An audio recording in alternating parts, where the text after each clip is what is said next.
It all began on an ordinary evening after a long day at work, but an unsettling feeling crept over me as I entered my home.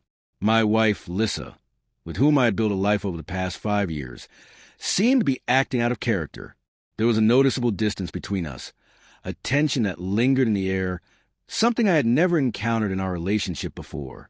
The shift in her behavior had started to emerge weeks prior, manifesting in subtle ways. She was working late more often, her eyes glued to her phone, and there was a flicker of guilt that crossed her face whenever I asked about her day. The narrative she shared about her job felt rehearsed, but I brushed it off as typical workplace stress. Perhaps I was overanalyzing the situation, I assured myself. But then the pivotal moment arrived. One night, as I cleaned up in the kitchen, I noticed her phone lying face down on the counter. A message notification from an unknown number caught my eye, and a wave of curiosity washed over me.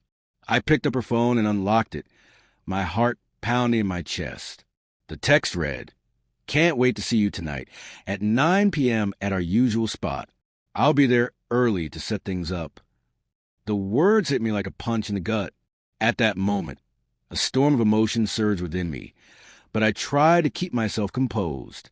I needed to uncover who this person was and what was really going on. The name attached to the message was unfamiliar, and confusion clouded my thoughts.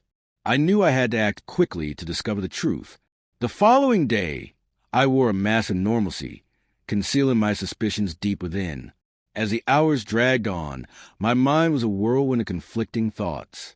Should I confront Lissa about this message, or should I allow events to unfold naturally? When she casually mentioned plans to meet friends that evening, I felt a knot tighten in my stomach. My trust in her was rapidly diminishing. As she prepared to leave, I couldn't shake the feeling that she was dressing up for someone else. I made a firm decision then I would follow her. I felt a desperate need to uncover the truth, no matter how painful it might be. After she left, I hopped in my car and drove to the restaurant where I suspected she would meet him. I parked a distance away and waited, my heart racing with a mix of anger, confusion, and fear. I had no clear plan, only a raw, consuming emotion driving me forward. Minutes passed, each second feeling like an eternity. Finally, I saw her enter the restaurant, glancing over her shoulder as if to ensure she wasn't being followed. She was dressed elegantly, far too nicely for a casual outing with friends. My stomach twisted in knots as I spotted him, a tall man with dark hair and an air of confidence, standing near the entrance with a smile that lit up his face as he saw her approach. Each moment felt like a dagger to my heart, but I remained hidden, unable to look away. The urge to confront him was overwhelming, but I hesitated, fearing the confrontation would only worsen the situation. Just as I made my way to the door, the man unexpectedly turned and walked past me, completely oblivious to my presence. I froze, caught in a moment of uncertainty, unsure if he was leaving or simply avoiding me. With a deep breath, I pushed the door open and stepped inside. Lissa sat at a table, anxiously glancing at her phone, her expression shifting from surprise to horror as our eyes met. She stood abruptly, her voice shaky as she stammered, "What are you doing here?" Panic swept across her face, and for a fleeting moment, time stood still. We were both engulfed in the weight of the moment, her like a deer caught in headlights, desperately searching for a way to spin her web of deceit. But I was done with games. I approached her table, my voice low but firm. "I know what's been going on. I know about him." Her complexion drained even further, and she stuttered, "W what? You don't know anything." The lie hung heavily in the air, and I could see her eyes darting towards the door, hoping that he would miraculously show up. I leaned closer, studying her every reaction. "I know you're seeing someone else, and this isn't a one-time thing." Emotion swelled within me, an intense mix of betrayal and anger. I struggled to maintain my composure as I spoke.